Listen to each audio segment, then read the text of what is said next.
নমস্কার, আপনাদের সকলকে স্বাগত জানিয়ে শুরু করছি আজকের এই বেদজ্ঞান আয়ুর্বেদের অনুষ্ঠান। আপনারা জানেন যে এই সময় এই দিনে আমরা এই অনুষ্ঠান নিয়ে আপনাদের সামনে হাজির হই, আর এর উদ্দেশ্য একটাই থাকে যে আপনারা কিভাবে আরও বেশি করে ভালো থাকবেন, সুস্থ থাকবেন, তার আসল উপায়গুলো কি রয়েছে, অর্থাৎ আয়ুর্বেদ কি বলছে, বেদজ্ঞান কি বলছে, সেই সম্পর্কিত নানান তথ্য আমরা আপনাদেরকে দিয়ে থাকি। এই যে সময়টার মধ্যে দিয়ে আমরা যাচ্ছি তাতে একটু একটু করে ঠান্ডা পড়ছে। শহর অঞ্চলের ঠান্ডাটা এখনও সেভাবে বোঝা না গেলেও একটু শহরাঞ্চলে গেলে বা শহরের একটু বাইরে গেলে ঠান্ডাটা কিন্তু অনুভূত হচ্ছে। আর এই ঠান্ডা যখনই অনুভূত হতে শুরু করে তখনই আমরা দেখেছি যে সমস্ত রোগগুলো আক্রমণ শানায় তার মধ্যে ব্যথা বেদনার রোগটা কিন্তু অন্যতম, এবং বিশেষ করে যারা বয়স্ক মানুষ রয়েছেন তাদের কাছে এই সময়টা কতটা সুখের আমি জানি না, বরঞ্চ যাদের বিশেষ করে ওই ব্যথা বেদনা জাতীয় রোগটা রয়েছে তাদের কাছে কিন্তু অত্যন্ত কষ্টের হয়ে যায় এই দিনগুলোকে কাটানো। কিন্তু সত্যি কি উপায় নেই কিছু, নাকি আছে, জানার চেষ্টা করব। কারণ আজকেও আমাদের সঙ্গে আমাদের হটসিটে রয়েছেন বেদজ্ঞান আয়ুর্বেদের অন্যতম প্রাণপুরুষ তথা ডাক্তার সুলতান খান। স্যার, আপনাকে আরও একবার স্বাগত আমাদের স্টুডিওতে আসবার জন্য। নমস্কার। আমরা আজকে যে বিষয়টা নিয়ে আলোচনা করব তার মেডিকেল টার্ম যেটাকে আমরা বলে থাকি তা হলো স্পন্ডিলোসিস। এবার এই স্পন্ডিলোসিস শরীরের বিভিন্ন জায়গায় নাকি হতে পারে, সত্যি কি তাই? বা কোনো বয়সের কি সীমারেখা রয়েছে? আমি একটু স্যার এখান থেকেই শুরু করব যে স্পন্ডিলোসিস এই রোগটা হওয়ার ক্ষেত্রে কি কোনো নির্দিষ্ট বয়সের কোনো মাপকাঠি রয়েছে, যে শুধুমাত্র বয়স্কদের বা 40 ঊর্ধ্বদের মানুষদেরই এই ধরনের সমস্যা হতে পারে, তার নিচে যারা রয়েছে তাদের হতে পারে না, এরকম কি কোনো ব্যাপার, নাকি যে কোনো সময় হতে পারে? না, বেসিক্যালি এই রোগটাকে আমরা বয়সজনিত রোগটা আমরা বলি, কেন কি এই জয়েন্টসগুলো হচ্ছে ওয়্যার অ্যান্ড টিয়ার জয়েন্টস। তো একটা জয়েন্টসকে যখন আপনি 40-50 বছর ইউজ করে নেবেন তো আলটিমেটলি একটা সময় পর আপনার কিন্তু সেই জায়গায় ডিজেনারেশন হবে, যাকে আমরা কিন্তু স্পন্ডিলোসিস একটা মেডিকেল টার্মে আমরা বলি। তো ন্যাচুরালি একটা বয়সজনিত এই রোগটা রয়েছে, আর এমন না যে যখন এই একটা বয়স রিলেটেড রোগ রয়েছে তার মানে এই নেই যে কম বয়সের লোকের এটা সমস্যা হবে না। কারণের মধ্যে অনেক কিছু এমন কারণ আছে যেখানে কিন্তু দেখা যাচ্ছে যে কম বয়সের লোকও কিন্তু মিডল এজে স্পেসিফিকলি যাদের 35-40 বছর বয়স হচ্ছে তাদেরও কিন্তু স্পন্ডিলোসিস হচ্ছে। আচ্ছা, এই স্পন্ডিলোসিসের কি কোনো প্রকারভেদ আছে? কারণ একটা নাম আমরা শুনি যে সার্ভাইকাল স্পন্ডিলোসিস, আর কিছু কি আছে? স্পন্ডিলোসিস বেসিক্যালি আমরা বলি স্পাইনের ডিজেনারেশন। তো ঘাড়ে যখন আমাদের হয় সমস্যাগুলো তাকে আমরা সার্ভাইকাল স্পন্ডিলোসিস বলি। ঘাড়ে ঠিক নিচে যখন হয় আমাদের তখন আমরা দেখি থোরাসিক স্পন্ডিলোসিস হয় আমাদের, তার একটু নিচে যখন আমরা দেখি সেটা হচ্ছে লাম্বার স্পন্ডিলোসিস। মূলত স্পাইন ধরেই তিনটে ভাগ আছে, তিনটে ভাগে কিন্তু স্পন্ডিলোসিস আমরা দেখি। কিন্তু কমনলি আমাদের প্র্যাকটিসে ডে টু ডেতে যে পেশেন্টগুলো আমরা পাই সেটা হচ্ছে সার্ভাইকাল আর লাম্বার স্পন্ডিলোসিস। এই দুটো লক্ষণগুলো খুব স্পেসিফিক দেখা যায়। এই দুটো জায়গায় যখন সমস্যাগুলো আরাইজ হয় তখন আমরা কিন্তু পেশেন্টকে প্রবলেমগুলো ফেস করতে দেখেছি আমরা। থোরাসিক স্পন্ডিলোসিস সেরকম কিন্তু মানে পেশেন্ট পাওয়া যায় না, বা তাদের মানে সেরকম সিমটমসও দেখা যায় না। কিন্তু সার্ভাইকাল আর লাম্বার খুবই কমন একটা সমস্যা। আমি এই সার্ভাইকাল আর লাম্বার নিয়ে আসবো, তার কারণ যে জীবনযাত্রার মধ্যে দিয়ে আমরা যাচ্ছি তাতে করে স্যার এক্ষুনি বললেন বটে যে কম বয়সী মানুষের খুব একটা সার্ভাইকাল স্পন্ডিলোসিস হওয়ার সম্ভাবনা থাকে না, কিন্তু সত্যি কি তাই? তার কারণ আমি একটু স্যার এই কারণে প্রশ্নটা তুলছি, এখন যে কোনো তরুণ প্রজন্মের হাতেই হচ্ছে এই মোবাইল, এবং মোবাইল নিয়ে সারাক্ষণ সে মুখ গুজে রয়েছে, মানে এই ঘাটটা সে কিন্তু কাজ করে রয়েছে আর স্ক্রল করে চলেছে। এই স্ক্রল করে যাওয়ার বেশ কিছুক্ষণ পর, ঘন্টাখানিক পর সে যখন ঘাটটা তুলছে সে তখনই ঘাটটা কিন্তু তার ব্যথা। এইবার ঘটনা হচ্ছে যে এই বয়সে তাকে কোনো সমস্যা দিচ্ছে না, কিন্তু পরবর্তীতে কি সমস্যা দিতে পারে? শিওর দিতে পারে, কেন এটা স্টিফনেস তৈরি হচ্ছে। আপনি কন্টিনিউয়াসলি একটা জায়গায় যখন এটা আমরা মানে যারা আইটি সেক্টরে কাজ করে তারা কিন্তু খুব সুন্দর করে বুঝে যে একটাই জায়গায় চেয়ারে যারা কিন্তু কন্টিনিউয়াসলি বসে যখন 8-10 ঘন্টা কাজ করে তারা যখন চেয়ার থেকে উঠে তাদের কিন্তু অবস্থা খারাপ হয়ে যায়। সেরকমই কিন্তু আছে কম বয়সের ছেলে মেয়ে যাই বলুন আপনি, তারা কিন্তু মোবাইল নিয়ে সবসময় মানে কন্টিনিউয়াসলি যখনই মোবাইলে ইউজ করছে তাদের কিন্তু একটা সার্ভাইকালে একটা প্রেশার ক্রিয়েট হচ্ছে। তো এই জন্য ইন ফিউচারে তাদের কিন্তু স্পন্ডিলোসিস হওয়ার কারণটা খুবই ক্লিয়ার কাট রয়েছে। সম্ভাবনা প্রবল রয়েছে যে তার ফিউচারে কিন্তু স্পন্ডিলিসিস আসবে, কিন্তু আস্তে আস্তে তার কিন্তু স্পাইনে যে গ্যাপিংগুলো রয়েছে, ডিস্কে গ্যাপিংগুলো রয়েছে, সেটা কমবে। আর কমলেই মানে আমাদের স্পন্ডিলিসিসের নানা রকম যে সিমটমসগুলো রয়েছে, রেডিকুলোপ্যাথি সিমটমসগুলো, সেটা আমরা দেখতে পাবো। এই সার্ভাইকাল স্পন্ডিলাইটিসের ক্ষেত্রে আমি বলবো যে এর কি কি সিমটমস রয়েছে যা থাকলে বোঝা যায় যেটা সার্ভাইকাল স্পন্ডিলাইটিস? দেখুন, ঘাড়ে আপনার যখন প্রবলেম হচ্ছে, আপনি যখন ঘাড়ে সমস্যা দেখছেন, তো পেন একটা কমন আপনি প্রবলেম দেখবেন। তো ঘাড়েও পেন দেখবেন, আপনি কোমরেও পেন দেখবেন। মানে সার্ভাইকাল স্পন্ডিলিসিস রয়েছে তো ঘাড়েও পেন দেখছেন, লাম্বার স্পন্ডিলিসিস রয়েছে আপনি কোমরেও পেন দেখছেন, সঙ্গে আপনি স্টিফনেস দেখছেন। স্টিফনেস মানে খুব সহজে যখন আপনি এখন বসে আমি ঘাড় ঘোরাতে পারছি, কিন্তু যার স্পন্ডিলিসিস দেখবে তার কিন্তু ইজিলি সে ঘাড় ঘোরাতে পারবে না বা উঠা বসা করতে পারবে না। তারপর হচ্ছে কিছুটা ভমিটিং, নজিয়া টেন্ডেন্সি, যাদের স্পন্ডিলিসিসের সমস্যা থাকে, ওয়াটাইগো, মাথা ঘোরা একটা সমস্যা থাকে, সাডেন ব্ল্যাকআউট হওয়ার একটা সমস্যা থাকে। এই সিমটমসগুলো সার্ভাইকাল স্পন্ডিলিসিসে দেখা যায়। এর সঙ্গে সঙ্গে আমরা দেখি যে সার্ভাইকাল স্পন্ডিলিসিস পেশেন্টরা অনেক সময় এটাও কিন্তু কমপ্লেন করে যে ব্যথাগুলো আমার দুটো হাতে ছড়াচ্ছে, বা আমি দুটো হাত দিয়ে কোনো কাজ করতে পারছি না, বা কোনো জিনিস ঠিকঠাক ধরে রাখতে পারছি, গ্রিপ করে রাখতে পারছি না। তো সেখানে আমরা যখন এক্সরে রিপোর্ট করি, সেখানে দেখা যায় C6, C7-এ ডিজেনারেশন চেঞ্জেসগুলো হচ্ছে।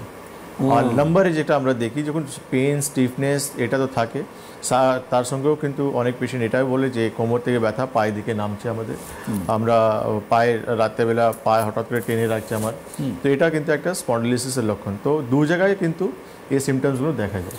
এই যে একটু আগে আপনি যেটা বললেন স্যার, যে ঘাড়ে ব্যথা হচ্ছে, সেই ঘাড়ের ব্যথাটা মাথা ঘুরছে কিংবা ব্ল্যাক আউট হয়ে যাচ্ছে, দু হাত দিয়ে নামছে, এই সিমটমসগুলো অনেকটা তো আবার হার্ট অ্যাটাকের সিমটমের সঙ্গেও মিলছে, যে মাথা ঘুরতে পারে বা ব্ল্যাক আউট হতে পারে, বা এই হার্ট অ্যাটাক হলে বাঁ সাইডের হাত দিয়ে ঝিনঝিন ঝিনঝিন একটা নশিয়ার মতন সৃষ্টি হয়। ডিফারেন্স করা কি মুশকিল? এটাই তো আমাদের কাজ, এই জন্য তো ডক্টর মানে ডিফারেন্সিয়াল ডায়াগনোসিস করতে হয়। তো আমরা এই জিনিসটাকে কমপ্লিকেটেড না করাই বেটার, কেন একটা পেশেন্ট তাকে কিন্তু সিম্পল রাখা বেটার, কেন কি এটা তো আমাদের একটা টাফ কাজ রয়েছে। কেন আমার যখন কোমরে ব্যথা হচ্ছে, ইট মিনস যে আমরা শুধু স্পন্ডিলিসিস হচ্ছে এটা না, এর সঙ্গে আমার সার্ভাইকাল সেক্রোলাইজেশন হতে পারে, এভিএন বলে একটা সমস্যা হতে পারে, অ্যাঙ্কোলাইজিং বলে একটা সমস্যা হতে পারে। আপনি যেটা বলেন সার্ভাইকাল থেকে পেন, হ্যাঁ, আপনার যখন আমরা দেখি যে আমাদের যখন MI হয়, যেটা মাইওকার্ডিয়াল ইনফার্কশন যেটা আমরা বলি, তারও সিমটমস এরকমই হয়, কম বেশি এরকম হয়, কিন্তু তাদের জন্য কিন্তু একটা ডক্টরের ওয়ার্ক। এই জন্য লক্ষণ দেখে বাড়িতে না বসে বা নিজের থেকে না ট্রিটমেন্ট করে ইমিডিয়েট ডক্টরের সঙ্গে কনসাল্ট করা, কেন কি আলটিমেটলি আমার হয়েছে এটা কি। বেশ, এখানে এই আমি সার্ভাইকাল স্পন্ডিলাইটিস নিয়ে একটু আলোচনায় আসবো স্যার। আপনি যেটা বলছিলেন যে সিমটমসগুলো নয় বোঝা গেল, এরকম সিমটমস হলে কেউ আবার হার্ট অ্যাটাক মনে করবেন না কিংবা স্পন্ডিলাইটিস মনে করবেন। কী হয়েছে সেটা জানার জন্য ডেফিনেটলি করে চিকিৎসকের কাছে আপনাকে আসতে হবে, চিকিৎসক ডায়াগনোসিস করবে আপনার কি হয়েছে, কিন্তু বাড়িতে বসে থেকে নেগলিজেন্সিটা করবেন না, এটুকু আমি আপনাদেরকে বলতে পারি। এটা গেল নাম্বার 1। নাম্বার 2, সার্ভাইকাল স্পন্ডিলাইটিসের ক্ষেত্রে অনেককে আমরা দেখি যে ওই কলার, এই ধরনের কলার পরে তারা চলছেন। তো এছাড়া কি আর কোনো উপায় আয়ুর্বেদে রয়েছে যে আমি কলার না পরেও আমার এই সমস্যার সমাধান করা যেতে পারে? আয়ুর্বেদ কোনোদিন বলে না যে আপনাকে কোমরে বেল্ট লাগাতে হবে, ঘাড়ে বেল্ট পরতে হবে, হাঁটুতে বেল্ট পরতে হবে, আয়ুর্বেদ কোনোদিন বলে না। আমরা সবসময় রোগ নিয়ে চিকিৎসা করি, তো আমাদের ট্রিটমেন্ট, পঞ্চকর্মা, থেরাপি, মেডিসিন এসব রয়েছে। আমাদের নিদান পরিবর্তন রয়েছে, যেটা মানুষের একটা লাইফস্টাইলকে কিন্তু আমরা মডিফাই করি, চেঞ্জ করি। কেন কি অনেক লোক রয়েছে আছে কিন্তু অনেক ভুল লাইফস্টাইল লিড করার জন্য অনেক ধরনের কিন্তু লাইফস্টাইল ওরিয়েন্টেড রোগ হয়ে গেছে। তো আয়ুর্বেদে কিন্তু line of treatment totally different রয়েছে, পাথ টোটালি ডিফারেন্ট রয়েছে, রোগের ডায়াগনোসিস করা কনসেপ্টটা টোটালি ডিফারেন্ট রয়েছে। আপনি যেটা বললেন সেটা কিন্তু অন্য প্যাথিতে হয়, যেটা কিন্তু ঘাড়ে একটা বেল্ট বা কোমরে বেল্ট বা হাঁটুতে বেল্ট দিয়ে পেশেন্টকে দেওয়া হয়, মানে জাস্ট সিমটমটা অ্যাগ্রাভেট না হোক এই জন্য। কিন্তু আমাদের আয়ুর্বেদে এমন না, আয়ুর্বেদের যেটা প্রপার ট্রিটমেন্ট রয়েছে, যে এই বাতের রোগ বেড়েছে তার কী কী বা কী কারণের জন্য বেড়েছে, তার কী ধাতুর এফেক্টেড হয়েছে, অগ্নিবল কেমন রয়েছে, সেইভাবে ট্রিটমেন্টগুলো তাকে আমরা ইমপ্রুভ করি। বেশ, এবার লাম্বার স্পন্ডিলাইটিসের ক্ষেত্রে আসছি স্যার। কোমরে যাদের ব্যথা থাকে সেক্ষেত্রে তাদের উঠতে, বসতে, ঝুঁকে কাজ করতে প্রচুর নানাবিধ সমস্যার তৈরি হতে পারে বা হয়ও। তো এইটা কি কিউরেবল বা এটাকে অ্যারেস্ট করা যায়?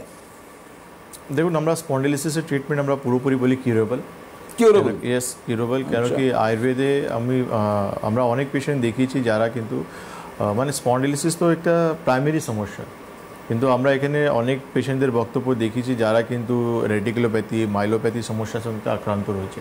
মানে স্পন্ডিলিসিস হচ্ছে একটা স্পাইনের সমস্যা, কিন্তু স্পাইনের পাশ থেকে যে নার্ভগুলো পাসিং হচ্ছে, তারপর যখন কোনো কারণের জন্য কোনো প্রেশার ক্রিয়েট হয় বা কোনো অবস্ট্রাকশন হয়, তখন ওর থেকে বড় একটা রোগ তৈরি হয়। তো স্পন্ডিলিসিস কোনো বড় এমন রোগ নেই, আয়ুর্বেদে কিন্তু খুব ভালো ট্রিটমেন্ট রয়েছে। পঞ্চকর্মা থেরাপি আর মেডিসিন মারফতে আপনি একটা পুরোপুরি রিকভার করতে পারেন। আর আমরা প্রচুর পেশেন্টের বক্তব্য এই সিটিভিএনে কিন্তু আমরা দেখিয়েছি। এটা এটা এটা আমি একটু জিজ্ঞাসা করছি সাধারণ মানুষের জন্য, যে ধরুন কারো স্পন্ডালাইসিস ধরা পড়লো, সার্ভাইকাল স্পন্ডালাইসিস ধরা পড়লো বা লাম্বার স্পন্ডালাইসিস ধরা পড়লো, কতদিন এটা লাগতে পারে আয়ুর্বেদের ট্রিটমেন্টের মাধ্যমে এটাকে কিওর হয়ে উঠতে একজন রুগীর? আমি সেই রুগীটার রোগটা সম্প্রতি হয়েছে আমি ধরে নিলাম। দেখুন, স্পন্ডিলিসিস, তার শুধু স্পন্ডিলিসিস রয়েছে, 3 থেকে 4 মাস ট্রিটমেন্ট করলে সে একটা মানে নিজের রোগটাকে পুরোপুরি ঠিক করতে পারে। 3 থেকে 4 মাস মানে শুধু স্পন্ডিলিসিস। এবার তার ওর সঙ্গে কিন্তু অন্য অন্য রোগ রয়েছে। ধরুন একটা মানুষ এসেছে, তার সার্ভাইকাল স্পন্ডিলিসিস, তার লাম্বার স্পন্ডিলিসিস সঙ্গে অস্টিওআর্থ্রাইটিসও হয়ে গেছে, তার মাল্টিপল সমস্যা হয়ে গেছে। একটা মানুষ রয়েছে, তার সার্ভাইকাল রয়েছে, লাম্বার রয়েছে, তার সঙ্গে রুমেটয়েড আর্থ্রাইটিসও রয়েছে, সেটা মাল্টিপল রোগ হয়ে গেছে। কেন কি আমাদের যেটা মানে গুড লাক যেটা রয়েছে, আমরা কিন্তু একটা রোগী পাই না, একটা মানুষের ভিতরে কিন্তু মাল্টিপল রোগ অলরেডি হয়ে গেছে এবং তৎক্ষণাৎ মানে সম্প্রতি রুগীও আপনারা পান না, মানে দীর্ঘ চারিদিক থেকে ঘুরে টুরে আসার পর তারপরে আপনার কাছে আসে। মানে তার শরীরে একটা রোগ অনেক কিছু মানে কমপ্লিকেশন তৈরি অলরেডি করে দিয়েছে। সেই কন্ডিশনে কিন্তু পেশেন্ট আসে, সেই পেশেন্টদেরকে কিন্তু আমরা ট্রিট করে সুস্থ করছি। আমরা কিন্তু আমি বারবার বলছি যে আমি যে পেশেন্টদের বক্তব্য দেখাই, তারা কিন্তু ক্রিটিক্যাল পেশেন্ট, তাদের কিন্তু অপারেশন করতে বলা হয়েছে বা তার মাল্টিপল সমস্যা রয়েছে, নট অনলি লাম্বার ইফেক্ট রয়েছে বা সার্ভাইকাল ইফেক্ট রয়েছে, ইভেন তার অস্টিওআর্থ্রাইটিস হয়ে গেছে বা রুমেটয়েড আর্থ্রাইটিস হয়ে গেছে। মানে মাল্টিপল রোগ নিয়ে তারা ট্রিটমেন্ট করে অনেক সুস্থ ভালো রয়েছে। তো আমি আসবোই আলোচনা, কিন্তু একজন টেলিফোনে রয়েছে। নমস্কার, কে রয়েছেন টেলিফোনে? হ্যালো হ্যালো হ্যালো, হ্যাঁ, কে বলছেন ভাই? আমি হচ্ছে যে মানে মেছেদা থেকে বলতেছি স্যার। আচ্ছা, বলুন কি নাম? নিতাই বলে। বলুন নিতাইবাবু বলুন। আমার স্যার মানে স্পাইনাল কোর্ডে টিউমার ছিল, অপারেশন হয়েছিলাম, তারপরে আর দাঁড়াতে পারিনি স্যার। আপনি তো 2 দিন আগে ফোন করেছিলেন। আপনি তো 2 দিন আগে ফোন করেছিলেন। হ্যাঁ, তো আমি তো আপনাকে বললাম আপনার সমস্ত রিপোর্ট পাঠাতে হবে বা আপনার সমস্ত রিপোর্ট নিয়ে আমাদের চেম্বার ভিজিট করতে হবে। আপনি আসতে পারছেন না, আপনার বাড়ির লোককে আপনি বলুন সমস্ত রিপোর্ট নিয়ে আমাদের চেম্বার ভিজিট করতে। আপনি অপারেশন করিয়ে নিয়েছেন, অপারেশন পর আপনি হাঁটতে পারছেন না, আপনি ডক্টরবাবুর কাছে গিয়েছিলেন, ডক্টরবাবু এমআরআই রিপোর্ট করে বলেছেন সব ভালো আছে, তারপরেও কিন্তু আপনি হাঁটতে পারছেন না। তো আপনাকে যেটা ইম্পর্ট্যান্ট রয়েছে, ট্রিটমেন্ট দরকার, প্রপার ট্রিটমেন্ট দরকার। আয়ুর্বেদে সেই ট্রিটমেন্টটা রয়েছে, কিন্তু তার আগে আমাদেরকে সমস্ত রিপোর্ট দেখতে হবে যে আপনার স্পাইনের কন্ডিশন কেমন রয়েছে। কোনো এমন ভুল হয়ে গেছে যার জন্য কিন্তু আপনি সে সারা জীবন হাঁটতে পারবেন কি পারবেন না, সেটা রিপোর্ট দেখা পরেই আমি বলতে পারবো আপনাকে। ঠিক আছে নিতাইবাবু, সুতরাং আপনার সুস্থতার ডিপেন্ড করছে আপনি কত দ্রুত চেম্বারে আসবেন। কোন চেম্বারে আসবেন সেটা আমার বলার অপেক্ষা রাখে না, একাধিক জায়গায় চেম্বার রয়েছে। আপনার নিয়ারেস্ট যে চেম্বারটি হবে আপনি সেখানেই চলে আসতে পারেন। আমাদের স্ক্রিনে দেখুন নিচ দিয়ে এই যে হেল্পলাইন নাম্বারগুলো রয়েছে এবং কোথায় কোথায় চেম্বার রয়েছে এবং সেখানকার কি ইন্ডিভিজুয়াল হেল্পলাইন নাম্বার সেটাও কিন্তু দেওয়া থাকছে। আপনারা এখান থেকে নোট করে নিন, প্রোগ্রাম চলাকালীন কিংবা আফটার দ্য প্রোগ্রাম আপনার নিয়ারেস্ট যে কোনো চেম্বারে ফোন করে আপনি আপনার অ্যাপয়েন্টমেন্টটা সেরে রাখতে ভুলবেন না।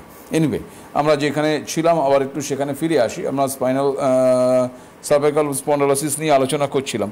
এই সার্ভাইকাল স্পন্ডালোসিসের ক্ষেত্রে আপনি যেটা আমরা প্রথমে বললাম যে রোজকার দিনের অভ্যাস, এটা আমাদের কাছে আজকে একটা প্রতিবন্ধকতা তৈরি করছে, বিশেষ করে যারা আইটি সেক্টরে কাজ করছে, যারা দীর্ঘক্ষণ কম্পিউটারের সামনে বসে কাজ করছে, কিংবা যারা সারাক্ষণ মোবাইলে, এখন তো আবার মোবাইলেও যে কাজ হচ্ছে না তা নয়, মোবাইলেও অনেকক্ষণ ধরে কাজ করতে হচ্ছে, তাদের ক্ষেত্রে একটু আসছে আলোচনা। নমস্কার, কে রয়েছেন টেলিফোনে? নমস্কার, আমি রামপুরহাট থেকে চন্দন মন্ডল বলছি। আচ্ছা, বলুন চন্দনবাবু। বলছি যে আমার বেশ কয়েক বছর আগে কোমরে একটু আঘাত পেয়েছিলাম, বলতে গেলে কি একটা ছাগলের বাচ্চা পড়ে গেছিল, এটা আমি ঝুঁকে তুলতে গেছিলাম, দিয়ে ওই একটা আওয়াজ হয়েছিল ওই জয়েন্টে, কট করে আওয়াজ হয়েছিল।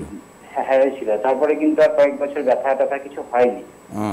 তার আগে কি হয়েছিল, ওই ব্যথাটা হওয়ার পরে আমি চেয়ারে বসেছিলাম, তারপরে যখন উঠতে যাই তখন কিন্তু আমার ওই কোমর থেকে নিচের দিকটা গোটাই অবশ হয়ে গেছিল।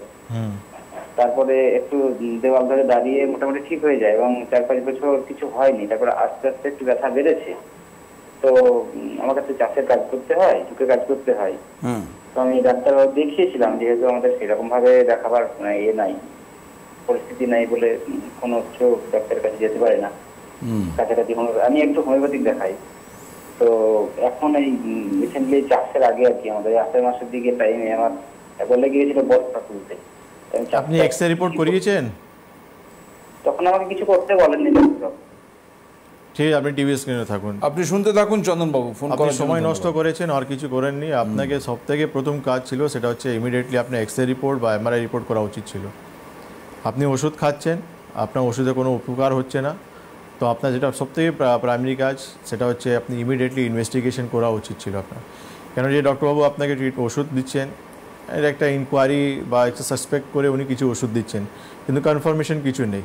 তো কনফার্মেশন হওয়ার জন্য আপনাকে একটা এমআরআই রিপোর্ট বা এক্সরে রিপোর্ট করে নেওয়া উচিত।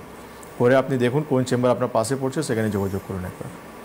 বেশ, যেখানে আমরা আলোচনায় ছিলাম, আমরা একটু আলোচনায় আসি।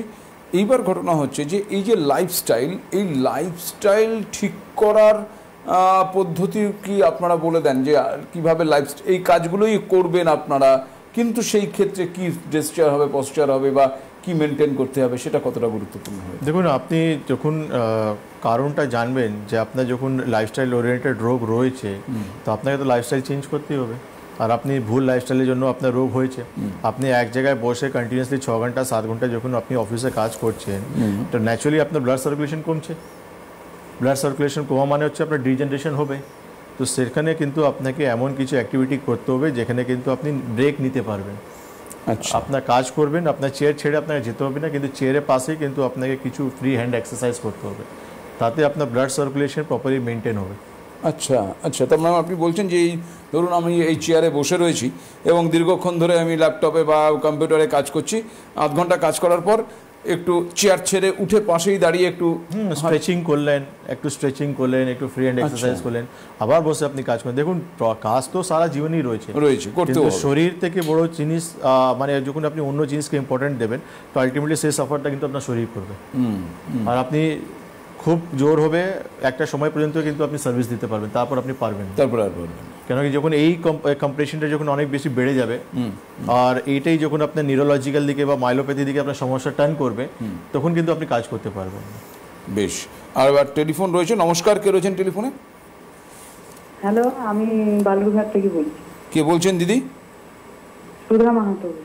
আচ্ছা, বলুন সুধাদি। আমার এই 1 বছর হলো আমার টান হয়েছিল, তখন হচ্ছে মনে হচ্ছিল যে সব শরীরের হাড় টাড় বোধহয় ভেঙে একবারে গুঁড়ো গুঁড়ো হয়ে যাবে। তারপর হচ্ছে ব্যথার ওষুধ টষুধ হচ্ছে খাইনি, একটা ইঞ্জেকশন করেছিলাম, এতদিন ভালোই ছিলাম। তারপরে 3-4 দিন হচ্ছে ওই পা দিকটা, পাটা কোমর থেকে পা পর্যন্ত প্রচন্ড ব্যথা, সঙ্গে আবার বাঁ দিকে পেটটাও ব্যথা করছে। এখন গ্যাস হচ্ছে না কি হচ্ছে তা জানি না, তো ওইটার জন্যই ফোন করেছিলাম। 3-4 দিন থেকে কোমর থেকে পা পর্যন্ত ব্যথা হচ্ছে আপনার? হ্যাঁ হ্যাঁ হ্যাঁ। আচ্ছা, তো দেখুন, আপনাকে যেটা ইম্পর্টেন্ট, সব থেকে ইম্পর্টেন্ট রয়েছে সেটা হচ্ছে আপনার প্রবলেমটা, আপনি আর্থ্রাইটিস দিকে আপনি যাচ্ছেন, কিন্তু দেখুন কোন চেম্বার আপনার বাড়ির পাশে পড়বে, একবার সেখানে যোগাযোগ করুন, ঠিক আছে? কারণ এই ট্রিটমেন্টটা বা এই লক্ষণগুলো তো আমরা বলেছিলাম যে সার্ভাইকাল স্পন্ডিলোসিস কেমন কী হয় বা লাম্বার স্পন্ডিলোসিসের কী কী লক্ষণ হয়। খুব সম্ভব এটা স্পন্ডিলোসিসের প্রবলেম। আপনি একবার যোগাযোগ করুন, যে মেডিসিনগুলো আমরা দেবো সেটা ঠিকঠাক ইউজ করুন। তার আগে আপনি একটা জিনিস বলছিলেন যে পেটেও ব্যথা হচ্ছে, সেটা গ্যাস না কি বুঝতে পারছি না। আপনি তার আগে আরেকটা জিনিস লক্ষণ করুন যে আপনার পেট পরিষ্কার হচ্ছে কি না। পেট পরিষ্কার হচ্ছে না, তার জন্য আপনি কিন্তু গ্যাস ফর্ম হতে পারে, গ্যাস ফর্ম হওয়ার জন্য আপনার কিন্তু পেনও হতে পারে কোমরে। তো আপনি একটা কাজ করুন, আপনাদের বাড়িতে নিশ্চয়ই কোনো ল্যাক্সেটিভ থাকবে, পেট পরিষ্কার হওয়া ওষুধ। না থাকলে আপনি বাজার থেকে এরেন্ডা তেল নিয়ে আসুন, আপনি 20 ml করে উষ্ণ গরম জলে খেয়ে নেবেন। যখন পেট একবার ঝেড়ে পরিষ্কার হবে, আশা করছি গ্যাসের সমস্যা থাকলে ইমিডিয়েটলি সলভ হয়ে যাবে, আর না হলে আপনাকে এক্সরে রিপোর্ট করে একবার যোগাযোগ করতে হবে। বেশ, আর একটা টেলিফোন রয়েছে। নমস্কার, কে রয়েছেন টেলিফোনে? হ্যাঁ, টেলিফোনে আমি দুর্গাপুর থেকে বলছি। কে বলছেন দিদি? আমি অনিতা রায় বলছি। বলুন অনিতা দি। হ্যাঁ বলুন দিদি।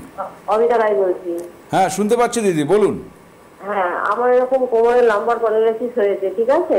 আচ্ছা, হ্যাঁ। হ্যাঁ, কতদিন ধরে? আর ওই মাস 6 ধরে হয়েছে। মাস 6 ধরে? হ্যাঁ, আমি এখানে ডাক্তার দেখিয়েছি। আচ্ছা, মাস 6। বেশ, বুঝতে পেরেছি।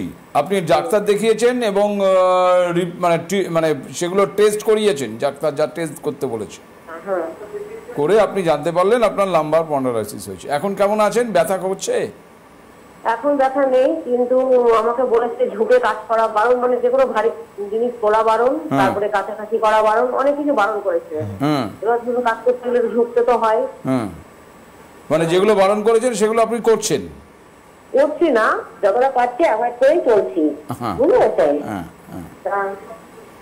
আপনি কেন ফোন করেছেন? ওটাই ফোন করেছি, যেটা কি হবে কিনা সেটা জানার জন্য। হ্যাঁ, রাইট, ঠিক আছে, আপনি টিভি আপনি শুনতে থাকুন। ধন্যবাদ। আপনি এই প্রশ্নটা করেছেন, এইটাই আমি জানতে চাইছিলাম যে আপনি স্পন্ডাইলাইটিসের ট্রিটমেন্ট করছেন, কিন্তু আপনি নিশ্চয়ই মানে ওখান থেকে একটা উত্তর আপনি পেয়েছেন কি সারা জীবন আপনার কিন্তু ট্রিটমেন্টে থাকতে হবে, কিন্তু আয়ুর্বেদে এটা নাই। আয়ুর্বেদে একটা টাইম বাউন্ড ট্রিটমেন্ট। আপনার কন্ডিশন দেখার পর আমি নিশ্চয়ই আপনাকে ওই সময় টাইমটা বলে দেবো যে কতদিন আপনি ওষুধ খেলে এই স্পন্ডাইলাইটিসটাকে পুরোপুরি রিকভার করতে পারবেন।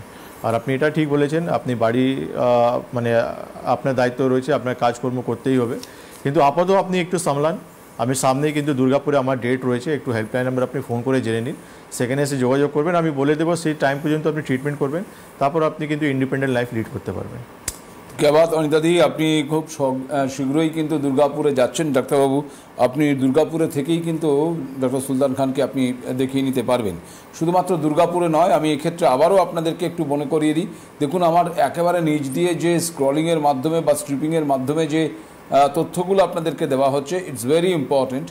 এই তথ্যগুলো আপনারা নোট করুন, তার কারণ বাংলার উত্তর থেকে দক্ষিণ, পূর্ব থেকে পশ্চিম প্রায় প্রত্যেকটি জেলাতেই, প্রত্যেকটি সদর শহরেই কিন্তু এই বেদজ্ঞান আয়ুর্বেদের চেম্বার কিন্তু রয়েছে। ফলে আপনাকে খুব বেশি দৌড়ঝাঁপ করতে হবে না এই ট্রিটমেন্ট পাওয়ার জন্য। শুধুমাত্র আপনার নিয়ারেস্ট যে কেন্দ্রটি রয়েছে বা যে চেম্বারটি রয়েছে, সেই চেম্বারের নির্দিষ্ট যে ফোন নাম্বার রয়েছে সেই ফোন নাম্বারটা নোট করুন। প্রোগ্রাম চলাকালীন সেই ফোন নাম্বারে ফোন করুন, কিংবা আপনার প্রোগ্রাম সেই নাম্বারে ফোন করে আপনি আপনার জন্য ওই চেম্বারের নির্দিষ্ট দিনে একটা অ্যাপয়েন্টমেন্ট করে রাখুন। তার কারণ নির্দিষ্ট দিনে নির্দিষ্ট সংখ্যক রুগী দেখাই কিন্তু সম্ভব হয়। পরবর্তী ক্ষেত্রে কেউ যদি এসে বলেন যে দেখার, সেক্ষেত্রে কিন্তু অসুবিধায় পড়তে হতে পারে। তো ওই জন্য আমি বলবো যে আপনারা বুকিংটা অলরেডি আগে ফোন করে সেরে রাখুন, যার যেখানে রয়েছে।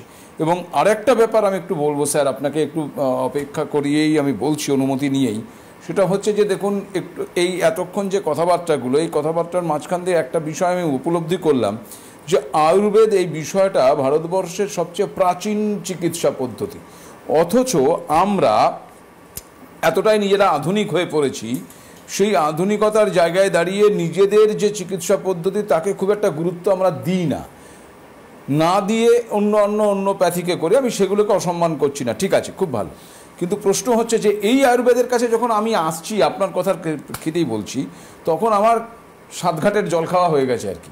এবার সাতঘাটের জল খায়ে এসে গোটা রোগটাকে আরও পেঁচিয়ে জিলাপির মতন আরও প্যাঁচ তৈরি করে যখন আপনাকে দিচ্ছি, দিয়ে আমি আপনাকে বলছি আমাকে নির্দিষ্ট দিনের মধ্যে শেষ সারিয়ে তুলতে হবে, কতটা চ্যালেঞ্জিং। আমরা মানে আজকে 10 বছর থেকে প্র্যাকটিস করছি, পার ডে এই চ্যালেঞ্জিং নিয়েই চলছি আমরা। লোক বলে যে আয়ুর্বেদ খুবই স্লো বা আয়ুর্বেদে অনেক সময় লাগে, কিন্তু আমরা আয়ুর্বেদে ট্রিটমেন্ট করে একটা 10 বছরের রোগটাকে আমরা 6 মাসের সময় নিয়ে ট্রিট করছি। তাহলে কোনটা বেশি স্পিডে কাজ করছে, কোনটা খুব এফেক্টিভলি কাজ করছে উইদাউট সাইড এফেক্ট? কেন 10 বছর একটা প্যাথিতে আপনি, আর প্যাথি তো আপনাকে ক্লিয়ার বলে দিচ্ছে যে এখানে আপনাকে সারা জীবন ওষুধ, তারপর আপনি পড়ে আছেন। কিন্তু আয়ুর্বেদ যখন বলছে আপনাকে 6 মাস সময় দিতে, 6 মাস খেতে হবে আমাকে ওষুধ, তো ন্যাচুরালি এটা একটা আমাদের কনসেপ্ট যেটা রয়েছে বা আমাদেরকে বোঝা উচিত, মাইন্ডসেট কোথাও একটা প্রবলেম রয়েছে। কেন একটা আমাদের প্রবলেম যেটা রয়েছে, একটা গুলি খাবো, আর মানে জাদু হয়ে যাবে, তাড়াতাড়ি উঠে আমি কাজে উঠে যাব, চলে যাব। কিন্তু ওই কষ্টটা কিন্তু দুগুণ যখন স্পিডে আমার কাছে আসবে তখন কিন্তু আর আমি অবস্থা খারাপ হয়ে যাবে। মানে যে প্রবলেমটা আমার কিন্তু আয়ুর্বেদে লোক বলে যে আবার সময় লাগে 6 মাস, আপনি মানে 1 মাসের সমস্যা নিয়ে আসুন, আমি তাকে 15 দিনে সুস্থ করে দেখিয়ে দেবো আপনি, আর 15 দিন পর আপনার 16 দিন কিন্তু ওষুধ খেতে হবে না। তো আপনাকেও বুঝতে হবে যে আপনার রোগটা কতটা ক্রিটিক্যাল রয়েছে। আপনার রোগ যখন ক্রিটিক্যাল থাকবে সময় দিতে হবে, কেন রোগ আপনি ঠিক করতে এসেছেন, লক্ষণ ঠিক করতে আসেননি আপনি যে আমার ব্যথা কমিয়ে দিন ডক্টরবাবু, তারপর কোনো ব্যাপার নেই, রোগ থাকুক কোনো ব্যাপার নেই। বেশ, আমার একটা টেলিফোন রয়েছে। নমস্কার, কে রয়েছেন টেলিফোন? হ্যাঁ আমি বলছি মায়ের না হাতের বাহু দুটো আমিটা কে, কোথা থেকে বলছেন একটু বলুন? আমি বর্ধমান থেকে বলছি, এই যে বর্ধমান থেকে বলছি। নাম কি? নাম রুমি সরকার। বেশ, আমার মায়ের, হ্যাঁ রুমি, আপনার মায়ের কি হয়েছে? মায়ের হাত দুটো খুব ব্যথা হয়েছে, হাতের বাহু দুটো। আচ্ছা, এই যে বাঁ হাতটা বেশি। কবে থেকে? এই পুজো থেকেই হচ্ছে। হ্যাঁ, পুজো থেকে হচ্ছে। পুজো থেকে? আচ্ছা, ডাক্তার দেখিয়েছেন কোনো? ডাক্তার মানে আগে একবার দেখানো হয়েছিল, তখন ঘাড়ে স্পন্ডাইলাইটিস ছিল, তখন বলছিল ঘাড়ের হাড় ক্ষয়ে গেছে, কিন্তু সেইটা ঘাড়ে এখন আর যন্ত্রণা নেই, কিন্তু হাতে ঘাড়ের যন্ত্রণা হাতে চলে এসছে। ঠিক আছে, আপনি টিভি স্ক্রিনে আপনি শুনতে থাকুন, আপনার মাকেও বলুন শুনতে। ধন্যবাদ। আপনার প্রবলেমটা, আপনার মায়ের প্রবলেমটা বেসিক্যালি ঘাড়ে রয়েছে, আর ঘাড়ের সমস্যা সলভ হয়নি। সেই জন্য আমরা স্টার্টিংয়েই বলছিলাম যে ঘাড়ে যখন সমস্যা হয়, ব্যথা আমরা অনেক সময় হাতে ফিল করি, কোমরের সমস্যা আমরা পায়েও আমরা সমস্যাগুলো ফিল করি।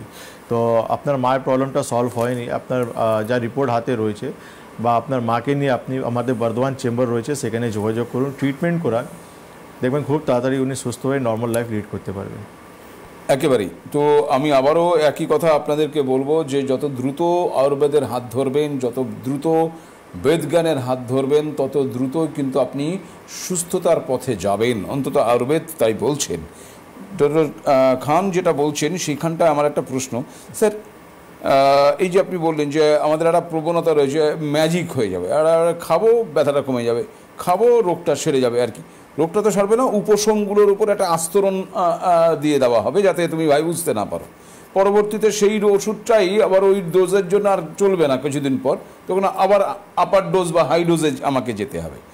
আয়ুর্বেদের ক্ষেত্রে আমি একটু জিজ্ঞাসা করব, জীবনযাত্রার যে গতি, সেই জীবনযাত্রার গতিকে কি আপনারা কিছুটা পরিবর্তন করার চেষ্টা করেন?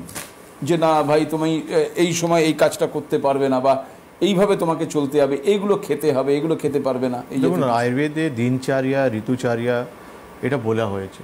দিনচার্যা মানে সারা দিনে আপনার লাইফস্টাইল কেমন থাকা উচিত, ঋতুচার্যা মানে সিজনাল হিসাবে আপনাকে কী কী খাওয়া দাওয়া করা উচিত, এটা কিন্তু আয়ুর্বেদে কিন্তু খুব পরিষ্কার বলে দেওয়া হয়েছে। যারা এই সিস্টেমটা মেনে চলছে তারা কিন্তু নিরোগ রয়েছে, আর যারাই কিন্তু এই সিস্টেম মেনে চলছে না তারাই কিন্তু আস্তে আস্তে রোগী হয়ে যাচ্ছে। এই স্পন্ডাইলিসিস আমি বলছি এটা বয়স জড়িত রোগ, মানে আফটার 60 আমি এই রোগটা দেখতে পাচ্ছি, কিন্তু এই রোগটা আমার 40 বছরে কেন এসেছে এটা কিন্তু আমাকে নিজে চিন্তা করতে হবে। একেবারেই। আজকের অনুষ্ঠান একেবারে শেষ লগ্নে আমরা চলে এসেছি। স্যার, আপনাকে অসংখ্য ধন্যবাদ আমাদের সময় দেওয়ার জন্য, ধন্যবাদ আপনাদেরকেও আমাদের সঙ্গে থাকবার জন্য।